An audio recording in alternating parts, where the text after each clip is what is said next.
Hello प्यारे बच्चों, तो चलिए इस क्वेश्चन को डिस्कस करते हैं। काफ़ी अच्छा क्वेश्चन है। ट्रिगो का काफ़ी कुछ कॉन्सेप्ट आपको इसमें यूज करना पड़ेगा और कैलकुलेशन थोड़ा ज़्यादा है। ठीक है ना। तो देखिए क्या क्या इन्फॉर्मेशन आपको गिवन है। यहाँ पे cos 2 pi by 7, cos 4 pi by 7, cos 6 pi by 7, इसका सम आपको दे रखा है और इसका प्रोडक्ट भी दे रखा है। ओके, अब हमें इसको कैलकुलेट करना है। ठीक है ना। तो पहले तो आपको यही ख्याल आएगा, भाई ये जो कॉसेक स्क्वायर दे रखा है, तो क्यों ना इसको हम लोग साइन में कन्वर्ट कर दें। तो हमने साइन में कन्वर्ट कर दिया यहाँ पे। ओके, साइन में कन्वर्ट करने के बाद आप सोचोगे भाई इसको कॉस में कन्वर्ट किया जाए, क्योंकि यहाँ पे साइन स्क्वायर थीटा। तो आपके मन में ख्याल आएगा जो यार ये फॉर्मूला जो है ये यूज कर लिया जाए, क्योंकि 2 sin² थीटा किसके इक्वल होता है, तो 1 - cos 2 थीटा। तो 2 की कमी थी यहाँ पे, तो हमने क्या किया, 2 से मल्टीप्लाई और डिवाइड कर दिया। ठीक है ना। तो सारे टर्म्स में यहाँ पे क्या आ जाएगा, 2 आ जाएगा। आ गया। अब सोचो इसके प्लेस पे हम लोग क्या लिख सकते हैं। यहाँ से आप इस वाले पार्ट पे आ जाइए। तो हमने लिख दिया 1 - cos 2 pi by 7, 1 - cos 4 pi by 7, 1 - cos 6 pi by 7। Okay, अब तुम्हें दिख रहा होगा जी यार ये तो 2 पाई 4 पाई 6 पाई आ गया। बिल्कुल आ गया। 2 पाई 4 पाई 6 पाई। अब ये बार बार कॉस लिखना पड़े, मतलब उससे बचने के लिए हमने क्या किया, सब्स्टिट्यूशन यूज कर दिया। मतलब लिख दिया भाई इसको हम एक्स से रिप्लेस कर देते हैं, इस वाले को वाई से, इस वाले को जेड से। ठीक है ना। तो अगर इसको x से रिप्लेस करोगे, इसको y से रिप्लेस करोगे, इसको z से रिप्लेस करोगे, तो देखो तुम्हारे पास जो इंफॉर्मेशन दे रखा है तुम उसमें भी कह सकते हो भाई पहला हमें ये x plus Y plus Z कितना दे रखा है, -1/2। साथ में अपने को x into Y into Z ये कितना दे रखा है, 1/8 दे रखा है। ओके, चलिए आगे बढ़ते हैं। तो यहाँ से हमने इसको x लिख दिया, इस वाले को y, इस वाले को z लिख दिया। यहाँ तक तुम पहुँच गए। अब तो है सिंपल कैलकुलेशन। ठीक है ना। हमने क्या किया, एलसीएम लिया, इसको सिंप्लीफाई कर दिया। ओके, ये ऐसा आएगा, इसमें कुछ सोचने की जरूरत नहीं है। अब आप क्या करोगे, जो न्यूमरेटर में भी इन सबको मल्टीप्लाई करके सिंप्लीफाई करके लिखोगे, तो आपको दिख रहा है जो 1 जो है वो 3 टाइम्स आएगा। फिर -2x+y+z आएगा। ठीक है ना। फिर xy y z आएगा। ऐसे ही इन तीनों को मल्टीप्लाई करोगे तो तुम्हें ऐसा दिखेगा। ओके, सिंपल है। अब देखो इस वाले पार्ट में इसका वैल्यू तुम्हें पता है। ठीक है ना।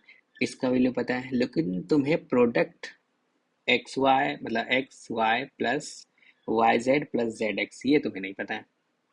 यानी कि हमारा मोटिव है भाई इसको कैलकुलेट करना, और फिर इसमें सारा वैल्यू रखेंगे, आंसर मिलेगा। लेकिन इसी को सॉल्व करने में आपको अभी सोचना पड़ेगा अच्छा खासा। ठीक है ना। चलिए आइए ट्राई करते हैं। तो हमने यहाँ पे लिख दिया X Y plus X Z plus Y Z. ठीक है ना। इसमें एक्स वाई जेड हमने रख दिया, तो ये वाला पार्ट ऐसा आएगा, क्योंकि आपने लिखा है ना यहाँ पे ये एक्स है, ये वाई है, ये जेड है। ठीक है ना। अच्छा, यहाँ पे हमने इसको जेड लिख दो भाई, इक्वल्स टू क्या आ जाएगा, ये जेड आ जाएगा। ओके, ठीक है ना, चलेगा। तो अब जो है यहाँ पे हमने एक्स वाई जेड इसके प्लेस पे रख दिया ये वाला पार्ट। अब इसको सिंप्लीफाई करने के लिए हमें दिख रहा है जो यार अगर मैं इसको 2 से मल्टीप्लाई डिवाइड कर दूं, सारे टर्म्स में हमने 2 से मल्टीप्लाई डिवाइड कर दिया, तो कॉमन ले लिया 1/2 बाहर, और इन सब में हमने 2 से मल्टीप्लाई कर दिया। क्यों कर रहा है, हमें ये वाला फॉर्मूला यूज करना है, 2 cos A into cos B. ये क्या होता है, cos A plus B plus cos A minus B. जब ये लगाओगे तो सोचो ये वाला पार्ट क्या हो जाएगा, ये हो जाएगा cos 6 pi by 7 plus cos 2 pi by 7। ये वाला किस में कन्वर्ट हो जाएगा, इन दोनों का सम 10 और डिफरेंस 2। ठीक है ना। फिर इन दोनों का सम कितना है 8 और डिफरेंस कितना 4। ठीक है ना। यहाँ तक तुम पहुंच गए। अब इसके बाद देखो तुम्हें एक और अच्छी बात है, देखिए भाई यहाँ पे 2 है, ये 4 है, यहाँ पे 6 है, ये 8 है, ये 10 है। ठीक है ना।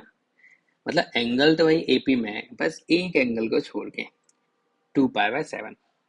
अब आपको पता है भाई, इसको भी कन्वर्ट कर सकते हैं। आपको पता है cos 2 पाई माइनस थीटा किसके इक्वल होता है?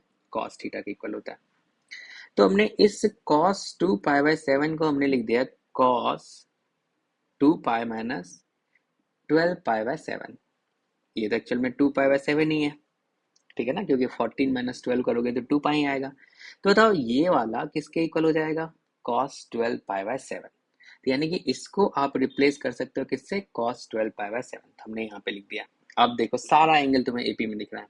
2, 4, 6, 8, 10, 12 चलेगा।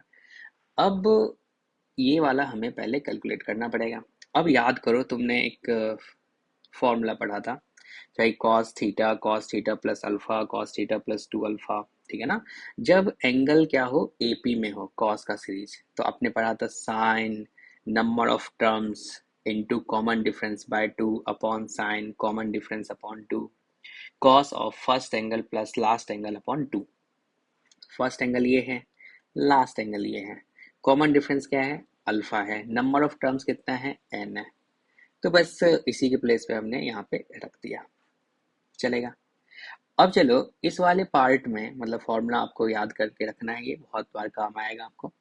अब सोचो इसमें टोटल नंबर ऑफ टर्म्स कहाँ कितना है? 2 से स्टार्ट हो रहा है, 12 तक जा रहा था। आपको पता है नंबर ऑफ टर्म्स कितना है? 6 है।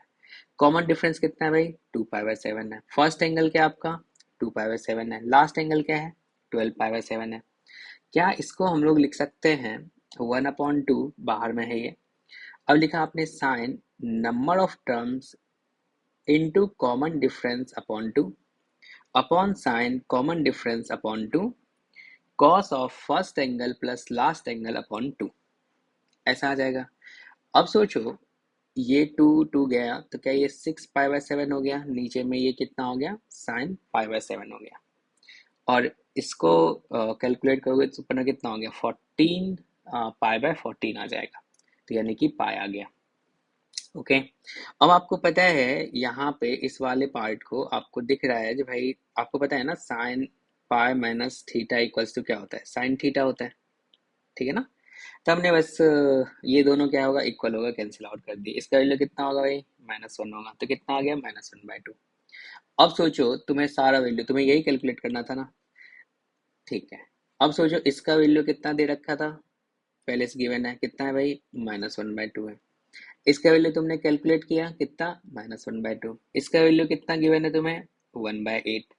सारा वैल्यू रख दो अब, ठीक है ना। तो हमने यहाँ पे सारा वैल्यू रखा, और देखो ये दोनों कैंसिल आउट हो जाएगा, ये दोनों मिलके 4 हो जाएगा, 4 - 1/2, और अपने को 1 - 1/8। सिंपल कैलकुलेशन है। ऊपर में आ गया 7/2, नीचे में आ गया 7/8। 7 7 कैंसिल, ये 2 2 कैंसिल, आंसर मिलेगा आपको 8। काफ़ी अच्छा क्वेश्चन है, आपको रिवीजन के लिए क्वेश्चन जरूर रखना चाहिए। ओके।